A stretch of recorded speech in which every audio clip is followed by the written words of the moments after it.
Breaking news చూస్తున్నారు. తిరుమల లడ్డు వివాదంపై సుప్రీంకోర్టులో విచారణ రేపటికి వాయిదా పడింది.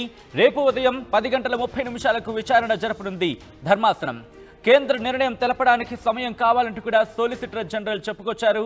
స్వతంత్ర దర్యాప్తు కోరుతూ సుబ్రహ్మణ్య స్వామి, వైవి సుబ్బారెడ్డి దాఖలు చేసిన పిటిషన్లపై జస్టిస్ బిఆర్ గవాయ్, కేవి విశ్వనాథన్లతో కూడిన ద్విసభ్య ధర్మాసనం విచారణకు సంబంధించిన బ్రేకింగ్ న్యూస్ చూస్తున్నారు. సిట్ విచారణ కొనసాగించాలా లేదా సెంట్రల్ ఇన్వెస్టిగేషన్ కు అప్పగించాలనే అంశంపై ఆదేశాలు జారీ చేయబోతోంది అత్యున్నత న్యాయస్థానం. ఈ అంశంపై కేంద్ర ప్రభుత్వ అభిప్రాయం పరిశీలించి ఆదేశాలు జారీ చేయబోతోంది సుప్రీంకోర్టు. కేంద్ర ప్రభుత్వం అభిప్రాయాన్ని కోర్టుకు తెలపనున్నారు సోలిసిటర్ జనరల్. కేంద్రం నిర్ణయం ఎలా ఉంటుంది అనే దానిపై ఇప్పుడు ఉత్కంఠ నెలకొంది. 4 రోజుల క్రితం జరిగిన విచారణలో లడ్డూలో కల్తీ నెయ్యి వాడినట్లు ఆధారాలు లేవంటూ కూడా సుప్రీంకోర్టు చెప్పుకొచ్చింది. ఈ నేపథ్యంలో రేపటికి వాయిదా వేసింది అత్యున్నత న్యాయస్థానం. దానికి సంబంధించిన బ్రేకింగ్ న్యూస్ చూస్తున్నారు. తిరుమల లడ్డు వివాదంపై సుప్రీంకోర్టులో విచారణ రేపటికి వాయిదా పడింది. రేపు ఉదయం 10:30 విచారణ జరపనుంది సుప్రీంకోర్టు. కేంద్ర నిర్ణయానికి సంబంధించి కేంద్ర నిర్ణయం తెలపడానికి సమయం కావాలంటూ కూడా చెప్పుకొచ్చారు సోలిసిటర్ జనరల్. అప్డేట్స్ అందించేందుకు ఢిల్లీ నుంచి రామకృష్ణ, అలాగే విజయవాడ నుంచి కృష్ణ మోహన్ వీళ్ళిద్దరూ కూడా సిద్ధంగా ఉన్నారు. ముందుగా ఢిల్లీ వెళ్దాం. రామకృష్ణ, ఇంకా ఎటువంటి అంశాలను పేర్కొంది ధర్మాసనం? అయితే ఈ రోజు ఈ కేసుకి సంబంధించి సర్వోన్నత న్యాయస్థానం కేసుని రేపు ఉదయం 10:30 వాయిదా వేసింది. సమయాభావం వల్ల దీన్ని వాయిదా వేయడం జరిగింది. అసలు ఈ కేసుకి సంబంధించి ఏం జరగబోతుంది, కేంద్రం వైఖరి కీలకం కాబోతుంది. కేంద్ర తుషార్ మెహతా, సొలిసిటర్ జనరల్ తుషార్ మెహతాను అభిప్రాయం అడిగారు. మరి ఆయన సిబిఐకి అప్పగించాలంటారా, లేదంటే స్టేట్ గవర్నమెంట్ సిట్టే దీన్ని కొనసాగించాలనుకుంటే చెప్తారా, లేదంటే కోర్టు ఎలాంటి నిర్ణయం తీసుకుంటుంది లడ్డు వ్యవహారంలో? మరి దీంతో మాట్లాడేందుకు మనతో అడ్వకేట్ కాకర్ల చంద్రశేఖర్ మనతో ఉన్నారు. మరి ఆయన సిద్ధార్థ లూథ్రాతో పాటు వాదనలు వినిపించారు కోర్టులో. మరి ఆయన మనతో పాటు ఉన్నారు, ఆయన అడుగుదాం.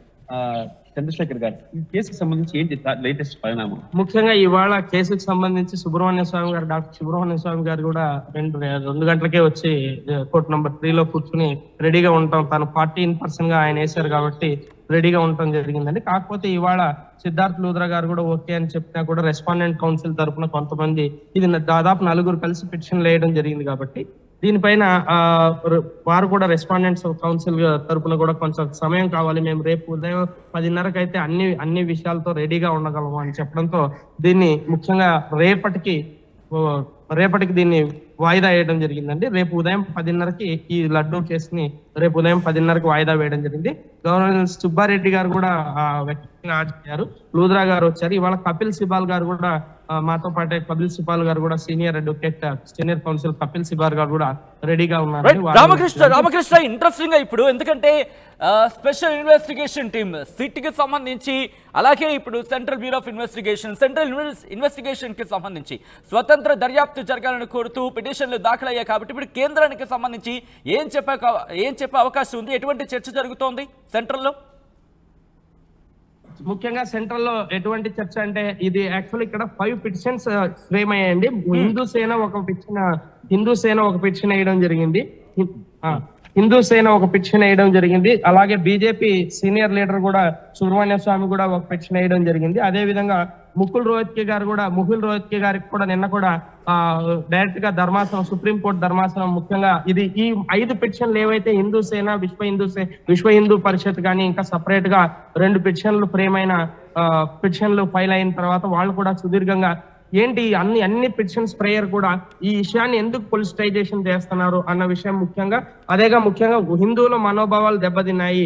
ఇది ముఖ్యంగా దీంట్లో ముఖ్యంగా పూర్తిగా సెంట్రల్ గవర్నమెంట్ కానీ ప్రత్యేక ఇది కానీ అవ్వాలన్న ప్రేయర్స్ తోనే అన్ని పిటిషన్లు కూడా దాఖలు అవడం జరగడంతో ఈ అన్ని పిటిషన్స్ మీద కూడా ముఖ్యంగా ప్రేయర్స్ అన్ని మనం చూడగలిగినట్లయితే, అక్కడ ఉన్న ప్రేయర్స్ అన్ని మనం చూడగలిగినట్లయితే ప్రతి ప్రేయర్ కూడా ప్రతి అంటే ఏ పిటిషన్ లో అయినా కూడా ప్రేయర్ ఉంటుంది. ప్రతి ప్రేయర్ కూడా to probe into the issue what has happened, whether the ghee was adulterated or not. అసలు నెయ్యి కల్తీ జరిగిందా లేదా, కల్తీ జరిగిన నెయ్యి వాడారా లేదా. మొన్న కూడా మనం చూసుకున్నట్టయితే జస్టిస్ బిఆర్ గవాయ్ గారు కూడా అసలు నెయ్యి సిద్ధార్థ లూథ్రా గారు కూడా సమాధానం ఇస్తూ 6 లీటర్ల నెయ్యి 2 లీటర్లు ఇలాగా చెప్పడం జరిగింది. అంటే ఆ నెయ్యి మళ్ళా ఈఓ గారు కూడా కల్తీ ఆ నెయ్యిని మనం వాడలేదు అని చెప్పడం జరిగింది. అంటే అక్కడే 2 రకాలైన క్వశ్చన్స్ వీళ్ళు కల్తీ అయిన నెయ్యేమో ముఖ్యంగా చీఫ్ మినిస్టర్ గారు గౌరవ సీఎం చంద్రబాబు నాయుడు గారు ఏమో ప్రెస్ మీట్ లో ఆల్రెడీ చెప్పడం జరిగింది ఈ కల్తీ నెయ్యి వాడడం అది ఇదని. మరి ఈఓ గారు చెప్పడం ఈ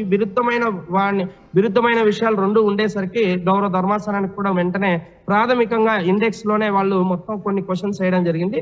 at least one you are at constitutional post, highest constitutional post, you should have taken a second opinion మీరు తీసుకునాల్సి ఉంది. Why did you go to the press అని నిన్న కూడా మనకు చేయడం జరిగింది.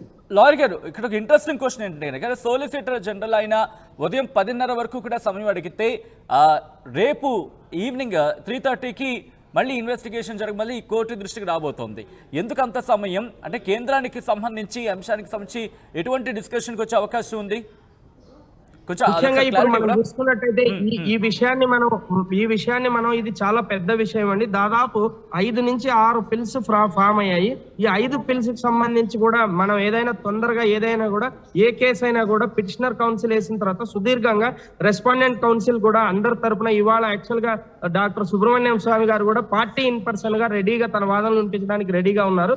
ఇది చాలా పెద్ద కేసు కాబట్టి సో డెఫినెట్ గా కొంత సమయం పట్టే అవకాశం అయితే చాలా ఉందండి. యూనియన్ గవర్నమెంట్ నుంచి కూడా ఆల్రెడీ గౌరవ దిశ ధర్మాసనం తుషార్ మెహతా గారికి కూడా they have already directed to take some instructions from the central government whether SIT వేయాలా, ఈ సిట్ వేస్తేనే సరిపోతుందా, ఈ సిట్నే ఇప్పుడు ఈ సిట్ పొలిటిసైజేషన్ చేయ ఉద్దేశంతోనే సిట్ వేశారన్న చెప్పడంతో మనకు ఆల్రెడీ ఏపీ గవర్నమెంట్ సిట్ దర్యాప్తును కూడా నిలిపివేయడం. సిబిఐ దర్యాప్తునికి కూడా సెంటర్ చెప్పొచ్చా? చెప్పడానికి చాలా అవకాశం ఉందని, అసలు ఇప్పుడు చెప్పడానికి అవకాశం ఉందో లేదో అన్న విషయం వేరే విషయం అయితే గౌరవ ద్విసభ ధర్మాసనమే మీకు అవసరమేమో ముందే కనుక్కోండి. ఎందుకంటే ఇవాళ నమోదైన ప్రతి పిటిషన్ కానీ 100 కోట్ల హిందువుల మనోభావాలు దెబ్బతింటున్నాయనేసి ఇవాళ నమోదైన ప్రతి పిటిషన్ యొక్క ముఖ్య ఉద్దేశం. కాబట్టి ఖచ్చితంగా ముఖ్యంగా ఇప్పుడు కోర్టు 4 అంశాలను మనకు చూడబోతుందండి. ఈ 4 అంశాలు ఏంటంటే 4 అంశాలు చూడబోతుంది. లీగల్ గా గౌరవ సుప్రీంకోర్టు ధర్మాసనం ఈ అలిగేషన్స్ ఏదైతే చీఫ్ మినిస్టర్ గారు ఏదైతే అన్ని పిటిషన్స్ లో చీఫ్ మినిస్టర్ గారు వెళ్ళి ప్రెస్ లో చెప్పారంటే ఆ అలిగేషన్స్ చీఫ్ మినిస్టర్ గారు చేసింది పొలిటికల్లీ మోటివేటెడా కాదా అనేసి వారు ఇదొకటి చూస్తున్నారు. సో దీనికి రెస్పాండెంట్ కౌన్సిల్ తరపున సిద్ధార్థ లూథ్రా గారు కానీ ఆయనకు చాలా భక్తి ఉంది, చాలా భక్తితో ఆ మాటలు అన్నారు కానీ వేరే ఉద్దేశంతో ఏం లేదని వారు కూడా తమ వాదనలు వినిపించబోతా ఉన్నారండి. అదే విధంగా ఈ పబ్లిక్ స్టేట్మెంట్స్ రిలీజియస్ మ్యాటర్ లో చేయడం ఎంతవరకు సబబు, అలా కాకుండా ఇంకొక విషయం ఏంటంటే ఈ సిట్ ఇది ఇంకొకటి ఉందా, స్పెషల్ ఇన్వెస్టిగేషన్ ఇన్వెస్టిగేషన్ వచ్చే అడల్టరేషన్ జరిగిందా లేదా, ఎంతవరకు అడల్టరేషన్ జరిగింది, అది కాకుండా ఏపీ గవర్నమెంట్ ఇలాంటి టీటీడీ విషయాల్లో ఎలాంటి స్టెప్స్ తీసుకుంది, ఇది తొందరపాటు చర్యలు ఏమైనా తీసుకుందా లేకపోతే కరెక్ట్ గా ఫామ్ చేసిందా సిట్ ని అనే విషయాలు ముఖ్యంగా ఎందుకంటే ఈ 5 పిటిషన్స్ ఏవైతే 5 పిటిషన్స్ సుప్రీంకోర్టులో ఫైల్ అయ్యాయో ఇవన్నీ తాలూకా ప్రేయర్స్ ఒకే విధంగా నార్మల్ మోర్ ఆర్ లెస్ ఒకే విధంగా ఉన్నాయండి. హిందువుల మనోభావాలు ముఖ్యంగా లడ్డు విషయంలో అసలు కల్తీ నెయ్యి జరిగిందా లేదా, ఏం జరిగింది, అసలు ఎందుకు ఈ విధంగా జరిగింది అన్న విషయం పైన పూర్తిగా ఈ విషయం. ఇన్నరా మాంగళ్య షాపింగ్ మాల్ లా ఏం కొన్నా స్పాట్ గిఫ్ట్ ఇస్తుర్రంట, రండిగా. మాంగళ్య షాపింగ్ మాల్ లో దసరా స్పాట్ గిఫ్ట్ పక్కా. ప్రతి 1000 రూపాయల కొనుగోలుపై ఖచ్చితమైన స్పాట్ గిఫ్ట్. ఈ ఆఫర్ అక్టోబర్ 1 నుంచి 11 వరకు మాత్రమే. మాంగళ్య షాపింగ్ మాల్, తెలంగాణ. ఇన్నరా మాంగళ్య షాపింగ్ మాల్ లా ఏం కొన్నా స్పాట్ గిఫ్ట్ ఇస్తుర్రంట, రండిగా.